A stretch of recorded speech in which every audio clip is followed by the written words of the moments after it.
light actually. So I'll talk that, okay, how we can propel science using light.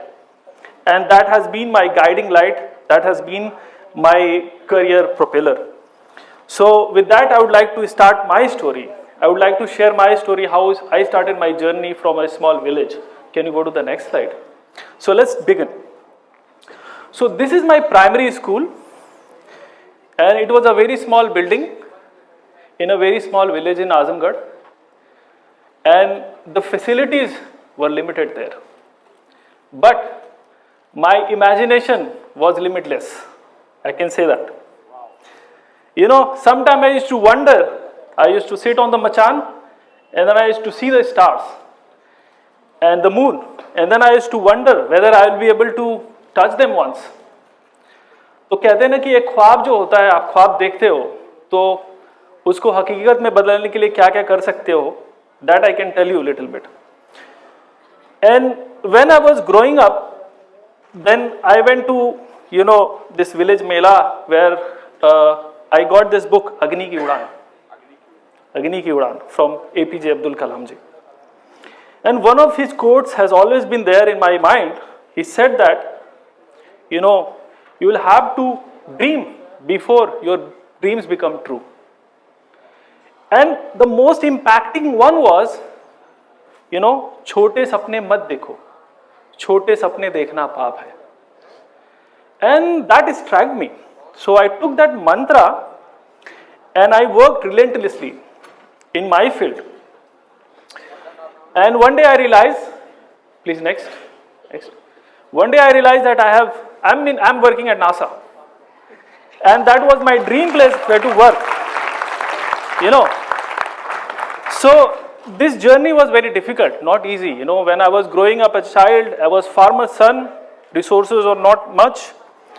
And somehow my family managed to send me to Delhi. I did my education. I got a very new exposure to Delhi. जब आप गांव से आते हो, आपका accent अच्छा नहीं होता है, लोग आपका मजाक उड़ाते हैं.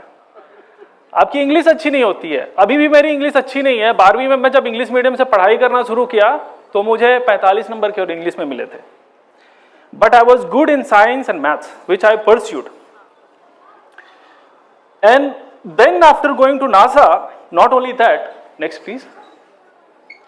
I was fortunate to work with some of the most, you know, prominent scientists in the world, some of the best brains in the world.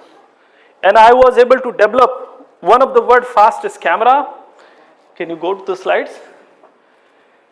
And also some of the world's fastest microscope. When I'm saying fastest means I'm going to talk about a phenomena, light, जिसको हम रोशनी बोलते हैं. How can you capture the light? So after being there at NASA, I decided to return. Go to the slide, next slides, yeah. Because I wanted to return to my roots, to my family, and with a perspective that I wanted to give back. I wanted to give back my country. I wanted to teach youth that, okay, whatever I've learned, you can also learn. You can also do innovation. You can also become an entrepreneur. So this is not my story. And now I'm going to talk about light. So here, what I want to tell you that, you know, light is one of the phenomena which is fastest in the universe. And we see light with a lot of curiosity. At least I saw it with a lot of curiosity. As a child, I used to ask these questions. Oh. अब तो आपको फिर से record करना पड़ेगा. Okay. Shall I start again from here? Okay. Yeah. So today I'm going to talk about, you know, the one of the fastest phenomena in the universe, light itself, and what light can do. ये रोशनी हमारे लिए क्या कर सकती है? And as a child, I often used to wonder that when this filament lights up, why does it shine?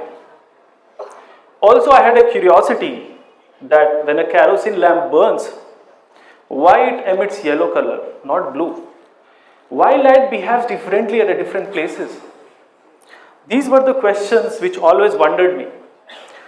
That time I didn't have answer, but I tried to find the answers. Years later, what I found out after working across the countries with one of the best labs in the world, and also, exploring sophisticated optical technologies, I found out that it still fascinates me. So light is not something that we see. It is something that we can use for humanities. We can use it to understand, to observe, to measure, and also to control our world around us. And this is what I am going to talk about. Next. So when we see the history of science, all the inventions, they are very slow actually.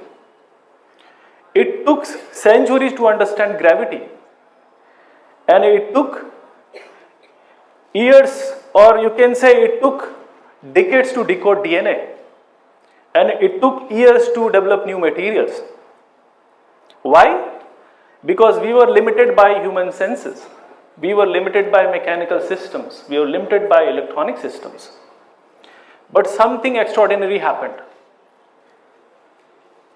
What was that? We learned to control light. We learned to control it. Next.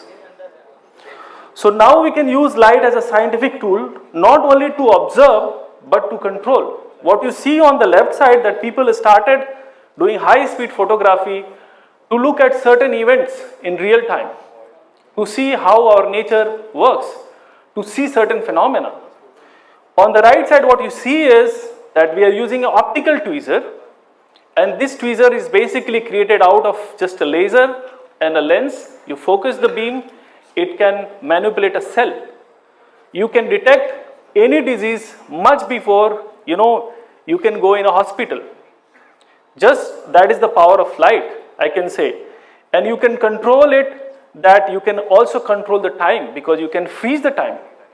You can also manipulate the electrons. You can change the property of an atom. Next. So, but I was fascinated about seeing the light itself, since we know that light is very fast. Even though these photons are coming on my face, it takes fraction of second or even less than that for light to travel. So if you want to capture the light itself, we need to develop some of the fastest cameras. So I just want to give you a brief information. When I take one photo in 1 second, it is called 1 frames per second. When you are recording this video, the camera is taking 30 to 40 photos in 1 second. That is called 40 or 30 frames per second. Now, the current high-speed imaging technology is limited to million frames per second. Why it is limited to million frames per second? Because it is based on electrons. Electrons cannot move faster than microseconds, so you cannot capture an event in faster than million frames per second. Light is very fast. It travels with 300 million meters per second.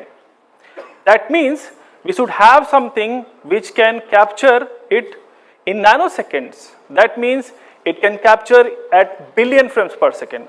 Or now some of the phenomena in nature that we know, they are occurring on femtosecond or picosecond time scale.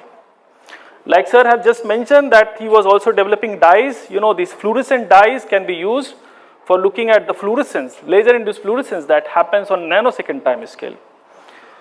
So these are the phenomena when you see all this femtosecond chemistry is happening on femtosecond time scale. Even the revolution of electron we can capture, that is happening on attosecond time scale. So when you look at these time scales, when I want to connect this with you, that a billionth of a second is same way like we think about the origin of the universe. Like we say that Big Bang happened billions of years ago. So if you compare, when you see 1 year and a billion of year, that we say, okay, well, it was a long time ago. The same thing, 1 nanosecond, think about seconds. So if I am 1 nanosecond, for 1 second I will think that it's a long time. It is like it is not passing. So that is the impact of seeing a phenomena that is so small. Now, are you excited about capturing the light itself? I can show you how we capture the light in real time. Next. So what you are seeing here, I don't know why that slide is not playing. So what we are seeing here is that the photons are racing. You know, and if you look at the time scale, that is happening on picosecond. That is 10 to the power minus 12 seconds. So that is how fascinating light is. Now you will ask me, what did you do with this phenomena? What you can do? Next, please. So what I studied, as I said, growing up, I was very curious about kerosene lamp. And I realized later on that all this smoke that is coming from tailpipes, the smoke that is coming from the kerosene lamp, it is because of the formation of these small, tiny small nanoparticles. Yeah, small nanoparticles. And these nanoparticles are the one which are responsible for, you know, global warming, for all these health issues. And how to understand them? We didn't understand them very well because this phenomena, the formation of these particles is happening extremely fast. It is happening on nanosecond, picosecond time scale. So the chemistry that is involved there, it is really fast. And this is where we applied our technology. You can see that kerosene lamp, that was the first test when I did. You know, I can connect my story from a village and doing this experiment at Caltech, California Institute of Technology during the pandemic. That was something that has always been there in my memory. That okay, this was the lamp which I used for studying, and now I am looking at the origin of these particles from this flame using this camera, which is extremely fast. And you can see the time scales here, like it is telling you that what is happening at 0 nanosecond, 8 nanosecond, 5 nanosecond. This is amazing if you look at in science terms. Later on, what I did is I applied the same idea, and then we developed the wide field microscope where we can see the chemical reactions that are happening on a very fast time scale. Now you will say, why do you want to see these chemical reaction at such a fast pace? Because if you see these materials, we can develop new drugs. We can look at their efficacy, how good that drug is going to work. We can engineer the biomarkers. We can develop new biomarkers. So with this kind of technology, we can revolutionize the medical field where we can develop these biomarkers for several diseases. We can kill cancer, we can detect, you know, neurological diseases and several other diseases. So these were the application. Next. Now what I want to tell you, that light is going to transform our life, our civilization, because now we are moving from supercomputer to optical computers. Now we are going to combine light and AI. They will transform our future. Similarly, we are going to have tools where we can do precision surgery, where we can, you know, detect disease much early stage, because we can detect the changes on molecular level. Also, we can develop the devices. For example, we can develop new fuel cells. We can develop new engines which will run on hydrogen. So this is going to the future, and the question is that what light can do for us? That's a very important question. But the real question is that what we are going to choose to do with light. With that, I would like to end my talk. Thank you very much.